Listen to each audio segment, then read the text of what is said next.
opština i to najveća. 1. januara stanovnici Palilule uživali su u ulici Bratstva i jedinstva u Borči.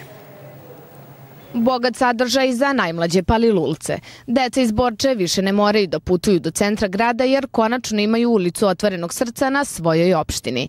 Ulica je prepuna naših najmlađih i najljepših sugrađana koji jesu naša najveća šansa i potencijal za budućnost, kaže Aleksandar Jovičić, predsjednik te opštine.